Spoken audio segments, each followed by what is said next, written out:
শেষচৈত্রের ঘ্রাণ লেখিকা নূরজাহান আক্তার আলো পর্ব 18। বিকেল পেরিয়ে এখন সন্ধ্যা। অনিন্দ্য ধরণীর বুকে নেমেছে নিকষ কালো রাতের আধার। ব্যস্ত নগরীর মানুষগুলো ছুটছে আপন গৃহালয়ে ফেরার তাড়ায়।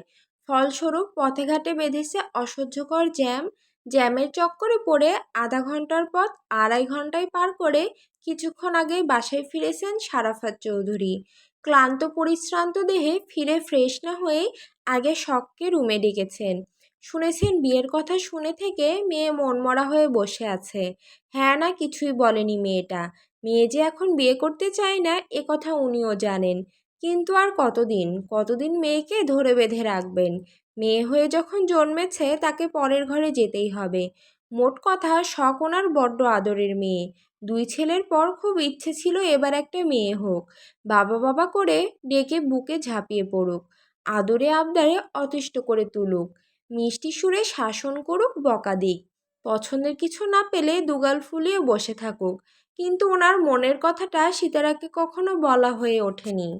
কারণ সায়ন শুদ্ধ হওয়ার সময় সিতারার অবস্থা খুবই খারাপ হয়ে গিয়েছিল। ডাক্তাররাও হাল ছেড়ে দিয়েছিলেন। সহধর্মিণীর কথা চিন্তা করে মনের কথা চেপেই রেখেছিলেন। কিন্তু শুদ্ধ হওয়ায় কয়েক বছর পরে একদম অনাকাঙ্ক্ষিতভাবে শখের আগমন ঘটে। বুকে পাথর চেপে সিতারাকেও বলেছিলেন জীবনের ঝুঁকি না নিতে। কিন্তু সিতারারও মেয়ের শখ ছিল। এত বলে কয়েও ওনাকে বাচ্চা নষ্ট করাতে রাজি করানো যায়নি। ফলে দিন দিন প্রেগনেন্সির জার্নি আরও কষ্টকর হয়ে ওঠে। ডেলিভারির ডেট যতই ঘনিয়ে আসছিল উনিও নেতে পড়ছিলেন। শরীরের হাল বুঝে কাঁদতে কাঁদতে ওনাকে দ্বিতীয় বিয়ের পারমিশন দিয়েছিলেন। তারপর সিতারাকে আবার ঝুঁকি নিতে হয়। মা ও মেয়ে দুজনই জীবনযুদ্ধে জিতে একটা সময় স্বাভাবিক হয়। মেয়ের পুতুল মুখটা দেখে সব কষ্ট সহ্য করে নেন দুজনই। এবং শখের মেয়ের নামটাও উনি রাখেন সানায়া চৌধুরী শখ। দিন যায় দিন আসে, দেখতে দেখতে সময় কাটতে থাকে। ছোট শখও কত বড় হতে থাকে। ওনার ছোট ভাইদের ঘর আলো করে সন্তানরা আসে। একটা সময় চৌধুরী নিবাসও ভরে ওঠে প্রাণবন্ত প্রাণদের চঞ্চল কলকনারিতে। সময়ের সাথে পাল্লা দিয়ে তারাও বড় হতে পারে। একটা কথা না বললেই নয়, উনি বাবা হওয়ার অভিজ্ঞতা থেকে এটা বুঝেছেন, ছেলেরা যদি হয় বাবার শক্তি, মেয়েরা হয় মায়া। কলিজায় একাংশেই থাকে মেয়েটা। মেয়েদের মুখ জুড়ে থাকে জান্নাতি সুখ, তাই বাবারাও চুপ করে সরে যায়। এক পৃথিবী সমান দুঃখ। এই মুহূর্তে বাবার সামনে মুখে হাসি এঁটে চুপটি করে বসে আছে শখ। সে বরাবরই শান্ত স্বভাবের, কথাবার্তা বলে ছোট ছোট করে ধীরে সুস্থে। তার মুখে হাসি থাকলেও এই মুহূর্তে ডাগর ডাগর আখিজোড়া অশ্রুজলে টইটম্বর। মনটাও অভিমানে পূর্ণ। মেয়ের মুখটা দেখে সারাফাত চৌধুরীর বুক মোচড় দিলেও স্বাভাবিক রইলেন। কিছুক্ষণ মেয়ের মুখ পানে চেয়ে আদুরে স্বরে ডাকলেন, মা। বাবার স্নেহমাখা ডাক শুনে শখের চোখ থেকে জল গড়িয়ে গেল। বাবার বুকে ঝাঁপিয়ে পড়ে খুব করে কাঁদতে ইচ্ছে করলো। কিন্তু এই কাজ কি আর সাজে? বড় হয়েছে এখন, হবু ডাক্তারও। এত আবেগী হলে তো চলে না। তবে এত চেষ্টা করেও কোনো মতে চোখের জল আটকাতে পারল না সে। গড়গড়িয়ে গাল বেয়ে জল গড়াতেই থাকলো। কিছু বলবে, গলা যেন চেপে ধরেছে কেউ। রুম জুড়ে পিনপতন নীরবতা। বাবা ও মেয়ে দুজনই চুপ, কেউ যেন কথা খুঁজে পাচ্ছে না। বুকচাপা কষ্টে শব্দের জোড়াতালি দিতে ব্যর্থ বাবা ও মেয়ে। বুকে জমা অভিমান থেকে শখের হঠাৎ বলতে ইচ্ছে করলো, আমি কি বেশি খাচ্ছি বাবা? খুব বেশি বোঝা হয়ে গেছি তোমার? কেন পর করে দিচ্ছ? কেন চিরচেনা বাড়ি থেকে তাড়িয়ে দিতে চাচ্ছ? তবে কি আমাকে আর ভালোবাসো না বাবা? আমাকে তোমাদের কাছে রেখে দাও না বাবা। এতদিন যেভাবে স্নেহতলে আগলে রেখেছিলে সেভাবেই রেখে দাও আমায়। কিন্তু চাইলেও বুকের কথা মুখে বলা হলো না। সারাফাত চৌধুরী মেয়ের মুখের দিকে তাকিয়ে আছেন, তারপর মুখে হাসি এঁটে জবাবে বললেন, তুমি সারা জীবন শুয়ে বসে খেলেও আমার অর্থ ফুরাবে না মা। মেয়েরা প্রাপ্তবয়স্ক হলে পাত্রস্থ করা প্রতিটা বাবার গুরুদায়িত্ব। সায়ন, শুদ্ধ, শখ, স্বর্ণ, শীতল, সাম্য, সৃজন, এরা আমার বাগানের এক একটা জীবন্ত ফুল। এরা সামান্য ব্যথা পেলে তার দ্বিগুণ আঘাত আমার বুকে এসে লাগে মা। সেই আমি কিভাবে পর করব তোমাকে? পর করে আমি নিজে ভালো থাকবো? তোমরা আছো বলেই তো আমার পৃথিবীটা এত সুন্দর। আহনাফ ছেলেটা ভালো, সে নিজে এসে আমার কাছে তোমার হাতটা চেয়েছে। তোমার ভাইরা চাচ্চুরা ছেলেটার খোঁজ নিয়ে খারাপ রিপোর্ট আনতে পারেনি। আমরা সবাই চাই তুমি ভালো থাকো। আমার বিশ্বাস ছেলেটা তোমায় সুখে রাখবে, খুব ভালো রাখবে। রাজি হয়ে যাও মা। সব ফুপিয়ে কাঁদতে লাগলো। মেয়েকে কাঁদতে দেখে উনি মেয়ের মাথায় হাত বুলিয়ে অনেক কথাই বুঝিয়েছেন। শখ এবারও বাবার কথা নিশ্চুপ হয়ে শুনেছে। বাবার মুখ দেখে বুঝেছে এই বিয়েটা হলে বাবা খুশি হবে। মা চাচিরা সহ বড় ভাইরাও খুব খুশি। সবার কথা ভেবে তার মতের কথা জানতে চাইলে সে সম্মতিসূচক মাথা নাড়িয়েছে, অর্থাৎ বিয়েতে রাজি। অথচ মুখে মুখে সম্মতি দিলেও তার মনটা অশান্ত হয়ে আছে, হাউমাউ করে কাঁদতে ইচ্ছে করছে। বিয়ের রীতিনীতি একদমই পছন্দ নয় তার, কারণ বিয়ের ছলে সম্পর্কের রূপ বদলায়, ধরন বদলায়। বিয়ের আগে বাপ ভাইরা যতই বলুক সম্পর্কগুলো আগের মতোই ঠিকঠাক থাকবে, আদৌ তা হয় না। বরং বিয়ের পর মেয়েদের বোঝানো হয় বাপের বাড়ি থেকে শ্বশুর বাড়ি আপন, তারাই আপন, তারাই তোমার প্রিয়জন, তারা মেটাবে তোমার সকল প্রয়োজন। সেখানেই যাও, সেথাই তোমার আপন ঠিকানা। রক্তের বন্ধনকে বুড়ো আঙুল দেখিয়ে আপন করে নাও অচেনা মানুষগুলোকে। কষ্ট হলো, কিছু করার নেই, বাধা দেওয়ার মতো জোর নেই। এটাই মেয়েদের ভবিতব্য, মানতেই হবে, যেতেই হবে শ্বশুরবাড়ি। এখন বাপের বাড়ির মেহমান তুমি। পেলে পুষে বিয়ে দেওয়ার পর বাপের বাড়ি থাকার সময় ফুরিয়েছে তোমার। অন্যের ঘরের ঘরণী তুমি, প্রদীপ হয়ে আলোকিত করো অন্যের জীবন, অন্যের সংসার। পুরনো সব মায়া ছেড়ে আঁকড়ে ধরো নতুন মায়াকে, সেই মায়াতেই বেঁধে রাখো সংসারের প্রতিটা সদস্যকে। তবেই না তোমার নারী জীবন সার্থক। ল্যাপটপে কাজ করছে, বিছানার হেডবোর্ডে হেলান দিয়ে মনোযোগ সহকারে কি যেন করছে। তাকে মনোযোগী দেখে শীতল টাকা নেওয়ার ধান্দায় দু একবার খোঁচালেও কাজের কাজ কিছুই হলো না। তাই বকতে বকতে নিচে চলে গেছে। শখ পড়ার টেবিলে চুপ করে বসে আছে, দৃষ্টি বইতে নিবদ্ধ থাকলেও পড়াতে মন নেই তার। মস্তিষ্কে নানান ভাবনা, মুখ শুকিয়ে চুপসে গেছে। কিছুক্ষণ আগে আহানাফ ফোন করেছিল তাকে। বিয়েতে সম্মতি দিয়েছে শুনে ছেলেটা খুব খুশি। মাত্রাতিরিক্ত খুশিতে কথা বেরোচ্ছিল না মুখ দিয়ে। বারবার কথা আটকে আসছিল তার। কতবার শখকে ধন্যবাদ দিয়েছে সেও হয়তো জানে না। পছন্দের কাউকে পেলে এমনই হয় বুঝি। কি জানি, তার জীবনে এমন অনুভূতির কেউ আসেনি। ঘটা করে কাউকে ভালোবাসি বলা হয়নি, মন দেওয়া নেওয়াও হয়নি। সে বাবার রুম থেকে এসে পড়ার টেবিলে বসেছে, নীরবে জানিয়েছে সে বিয়েতে রাজি। কিন্তু মনের তোলপাড় বন্ধ হচ্ছে না, হাত পা অনবরত কাঁপছে। আর কিছুক্ষণ পরে আহনাফরা চলে আসবে। হাতে রিং পরিয়ে তাকে বউ হিসেবে চিহ্নিত করবে। দুই পরিবারে নতুন করে সম্পর্ক জুড়বে। সম্বোধনেও পরিবর্তন আসবে। এসব নানান কথা ভেবে শখ বইয়ের পাতা উল্টাতে উল্টাতে স্বর্ণের উদ্দেশ্যে বলল, আমার কি বিয়েটা করা উচিত স্বর্ণ? স্বর্ণ তাকালো না। শক্ত করে নিচের ঠোঁট কামড়ে ধরে দ্রুত গতিতে টাইপ করছে সে। তীক্ষ্ণ দৃষ্টিতে তাকিয়ে আছে ল্যাপটপের দিকে। শখের কথাটা শুনেও সাথে সাথে জবাব দিল না, বরং একটু সময় নিয়ে হাতের গতি কিছুটা কমিয়ে এনে ধীরে সুস্থে উত্তর করলো, উচিত। কেন উচিত? তোমার হবু বর মানুষ হিসেবে পারফেক্ট। একজন পারফেক্ট মানুষই পারে পারফেক্ট পার্টনার হতে। নরম সরম মেয়েরা একা বাঁচতে পারে না। বাঁচতে চাইলে পৃথিবীর নিষ্ঠুর মানুষরা তাদেরকে বাঁচতে দেয় না। হয় নারী খোকারা কলঙ্কের কালি লেপটে দেয়, নয়তো খুবড়ে খেয়ে পৃথিবী থেকে বিতাড়িত করে। এজন্য মেয়েদের নিরাপদ আশ্রয় দরকার, ছায়া দরকার। মন ভরে কাদার জন্য হলেও বিশ্বস্ত বুক দরকার। আহনাফ ভাই নিঃসন্দেহে ভালো মানুষ, তাকে নিয়ে সংশয় রেখো না, বরং মেনে নাও। ভুলে যেও না, শুদ্ধ সায়ন ভাইয়ের কলিজা আমরা তিন বোন। আমাদের জন্য তারা কি কি করতে পারে ধারণাও করতে পারবে না তুমি। সেই ভাইরা যার তার হাতে তোমাকে তুলে দেওয়ার সিদ্ধান্ত নিবে না। তাই নিশ্চিত থাকো, নিশ্চয়ই আহনাফ ভাইয়ের মাঝে বিশেষ বিশেষত্ব আছে বলেই তারা তার সাথে তোমার বিয়ের কথা ভেবেছে। স্বর্ণের স্পষ্ট ভাষায় স্পষ্ট কথাগুলো শুনে সব সত্যি সত্যি অহেতুক চিন্তা বাদ দিল। তাই তো মাথার উপর বড় ভাইরা থাকতে এত ভয় কিসের? তার ভাইরা তো আর পাঁচটা ভাইয়ের মতো না। এসব ভেবেই সে মনমরা হয়ে বসে থাকলো না, বরং উঠে নিচে গেল। তাকে যেতে দেখে স্বর্ণ কেবল তাকিয়েই রইল। বাড়ির মূল ফটক দিয়ে আইসক্রিম খেতে খেতে হাঁটতে হাঁটতে আসছে সাম্য, সৃজন আর শীতল। শাওন চৌধুরীকে বের হতে দেখে তিনজন ধরেছিল আইসক্রিম কিনে দেওয়ার জন্য। উনি ওদেরকে আইসক্রিম কিনে দিয়ে বাড়ির গেটে নামিয়ে গাড়ি নিয়ে চলে গেছে।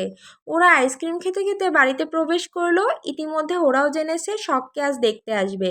কিছুদিন পর তার বিয়ে হবে, তারপর শখ তাদের ছেড়ে শ্বশুরবাড়ি চলে যাবে। আপু চলে যাবে ভেবে কষ্ট লাগলেও সুদর্শন দুলাভাই পাবে বলে ভীষণ খুশি তারা। আহানাবকে পছন্দ হয়েছে কিনা ড্রয়িং রুমে সারাফত চৌধুরী, সায়ন সহ বাড়ির 3 গিন্নি এসে বসেছে। বড়দের হাতে চায়ের কাপ। আহানাপরা নাকি লম্বা জ্যাম আটকে গেছে, একটু আগে ফোন করে তাই জানিয়েছে। সারাফত চৌধুরী ফিরে আগে 1 কাপ চা পান করেন, নয়তো ওনার মাথা ভার হয়ে থাকে।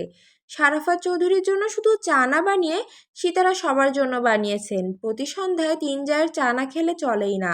আহনাবদেরও আসতে দেরি হবে, এই ফাঁকে বাড়ির সকলে এক দফা চা আড্ডাও হয়ে যাবে। শখকে ডেকে তার হাতে কাপ ধরে দিয়েছে শিমিন। কথাবার্তা বলে মেয়েটাকে সহজ করার চেষ্টা করেছেন তারা। এদিন তাদের জীবনেও তো এসেছিল বিধায় তারাও জানে এই মুহূর্তের কথা। তখনই বাড়ির 3টে বিচ্ছু হৈ হৈ করতে করতে ড্রয়িং রুমে এলো। নিজেদের আইসক্রিম ভাগাভাগি করে নিল। সবার জন্য আনা হয়েছে আইসক্রিম। যার যারটা তাকে বুঝিয়ে দেওয়া হলো। বাটি আইসক্রিমের বাটি থেকে 1 বাটি আইসক্রিম নিয়ে সৃজনকে দিয়ে শুদ্ধের কাছে পাঠিয়ে দিল সিরাত। সায়ন চায়ের কাপ রেখে ভাই বোনদের থেকে 1 কামড় করে খাবেই, নিজে না দিলে সে জোর করে খাবে। অগত্যা বাধ্য হয়ে দিতেই হলো। সাম্য হঠাৎ আইসক্রিম খাওয়া থামিয়ে কিছু ভাবতে বসেছে। ভাবার পর্বে সমাপ্তি টেনে সে উঠে সারাফত চৌধুরীর পাশে বসলো। তারপর চিন্তিত সুরে বলল, বড় আব্বু, শখ আপুকে অচেনা কারোর সাথে বিয়ে দিও না। এই কথা শুনে সবার দৃষ্টি পড়ল সাম্যের দিকে। সবাইকে তাকাইতে দেখে সাম্য ভয় পেল না, ভরকালও না। সে ছোট থেকেই এমন, যখন যা বলতে চাইবে পুরো কথাটুকু শেষ করেই থামবে, আর আপন মানুষটাকে বাধ্য করে তার কথা শুনতে। হঠাৎ এমন কথা বলায় সারাফত চৌধুরী শুধালেন, কেন বাবা, দিলে কি হবে? আমরা তো আপুর শ্বশুরবাড়িতে থাকবো না, ওরা যদি আপুকে মারে বকে। ছোট ভাইয়ের চিন্তা বড় বোনের সেফটি নিয়ে। আহা, কি মধুর সম্পর্ক। কিন্তু শখ হাসিটা মিলিয়ে গেল। পুনরায় তার চোখের কোণে অশ্রু জমে গেল। বুঝে ওঠার আগে গাল বেয়ে অশ্রু ফোঁটা গড়িয়েও গেল। সায়ন সেটা খেয়াল করে এবারের জবাবটা সেই দিল, আমরা চাই ভাই আছি কি করতে, আমাদের বোনকে মারবে এতই সোজা? শুধু মেরেই দেখুক না, ওদের ছাপার নকশা চেঞ্জ করে দিব। তা হয় না হয় দেবে, কিন্তু আবার কিন্তু কেন? 3 আপুকে বাইরে বিয়ে না দিয়ে অন্য একটা কাজ করি। আমি শখ আপুকে বিয়ে করি, তুমি স্বর্ণ আপুকে বিয়ে করো, শুদ্ধ ভাইয়া শীতল আপুকে বিয়ে করুক। তাহলে আপুরা এই বাড়িতে থাকবে, কেউ বকতে পারবে না, মারতেও পারবে না। সাম্যের হিসেব দেখে সকলের চক্ষু চড়ক গাছ। সিরাজ তো বিষম খেয়েই ফেললেন। শিমিন গরম চায়ে ছ্যাঁকা খেয়ে ঠোঁট চেপে ধরে বসে আছেন। সিতারা বেগম মুখ টিপে হেসে কিছু বলার আগেই শীতল নিঃশক্তিতে জ্বলে উঠল। সে চট করে উঠে সাম্যের গালে চটাস করে একটা থাপ্পড় বসিয়ে চিবিয়ে চিবিয়ে বলল, বেয়াদব, নিজেরা ভালো ভালো বেছে নিয়ে আমাকে আপদ বিপদ দিবি, আর আমি মুখ বুজে তা মেনে নেব? কখনো না। দরকার হলে হাত কাটা ছেলেকে বিয়ে করব, তাও আপদ বিপদকে ঘাড়ে ঝুলাবো না। তার এহেন কাণ্ডে উপস্থিত সকলেই হতবাক। আপদ বিপদকে শুদ্ধ, এছাড়া কাকেই বা বলবে? শীতলের কথা শুনে সারাফত চৌধুরীর কেন জানি ভীষণ হাসি পেল। মনে মনে ভেবেও নিলেন, শুদ্ধ উপস্থিত থাকলে বেশ হতো। ছেলের মুখের অবস্থা কেমন হতো তখন? এসব ভেবে হাসি চওড়া হতে গিয়েও কোনো মতে নিজেকে সামলে নিলেন। সবার সামনে হাসা ঠিক হবে না ভেবে গলা খাকারি দিয়ে হাসি গিলে উনি চায়ের কাপে চিমুক দিলেন। কিন্তু ওনার অজানা রয়ে গেল সিঁড়ির মুখে শুদ্ধ দাঁড়িয়ে আছে, পুরো ঘটনা দেখেছে, শুনেছে। স্বর্ণ হাতের কাজ সেরে রুম থেকে বেরোতেই শুদ্ধের মুখোমুখি হলো, চোখাচোখি হলো। শুদ্ধ তাকে দেখে পাশ কাটিয়ে যেতে যেতে বলল, অন্ধকে সাহায্য করা পুণ্যের কাজ হলেও অন্ধের সঙ্গে চলতে গিয়ে অন্ধ সাজা বোকামি। যা করছিস শাহাদাত চৌধুরী জানলে মঙ্গলজনক কিছু হবে না। তাই ফার্স্ট অ্যান্ড লাস্ট ওয়ার্নিং দিলাম, বাকিটা তোদের ইচ্ছে। স্বর্ণ শুনল, তবে পেছনে ফিরে তাকালো না আর। আর না কোনো জবাব দিল। শুদ্ধ যেতে যেতে যা বলার বলে রুমে ঢুকে গেল। সব দেখে সব বুঝে, তবে কাউকে কিছু বলে না। এখন চুপ আছে মানে সামনেও চুপ থাকবে, এর গ্যারান্টি নিজেকেও দিবে না। সন্ধ্যার পরে আহনাবদের আসার কথা থাকলেও জ্যামে আটকে তারা এলো রাত 9:30টার দিকে। ড্রয়িং রুমে বসে বিয়ে নিয়ে আলোচনায় ব্যস্ত বড়রা। শখকে সাজানো হচ্ছে, স্বর্ণ নিজেই সাজাচ্ছে বড় বোনকে। আহানাব বাবা মা আর বোনের পাশে বসে উসখুস উসখুস করছে তখন থেকে। বারবার তাকাচ্ছে সিঁড়ির দিকে, নয়তো সময় দেখছে। অপেক্ষার প্রহর এত দীর্ঘ কেন? আসছে না কেন মেয়েটা? এত সাজা লাগে আজকে বিয়ে? তার মিষ্টি মুখটা দেখার জন্য বুকের ভেতর যে ছটফট করছে, মেয়েটা কি তা জানে? বোঝে না, নাকি তাকে বউ করার শাস্তি দিচ্ছে এভাবে? আহানাপের উসখুস ভাবটা শীতল এসে অবধি খেয়াল করছে, দেখে হাসছে মিটিমিটি। আহা, কি ভালোবাসা! কি ভেবে শীতল দৌড়ে গিয়ে সিমিনের ফোন এনে চুপি চুপি বেশ কটা আহানাপের ছবি তুলল। সবাইকে দেখাতে হবে তার দুলাভাই কত সুদর্শন। তাছাড়া এই ছবিগুলো দেখিয়ে শখের থেকে টাকা হাতাবে সে। মনে মনে শয়তানি বুদ্ধি এঁটে সে ড্রয়িং রুমের এক কোণে দাঁড়ালো। বড়রা কথা বলছে দেখে শুদ্ধ আস্তে করে উঠে অদূরে দাঁড়ানো শীতলের পাশে দাঁড়ালো। তারপর নিচু কণ্ঠে বলল, রুমে যা শীতল। কেন? আমি বলেছি তাই।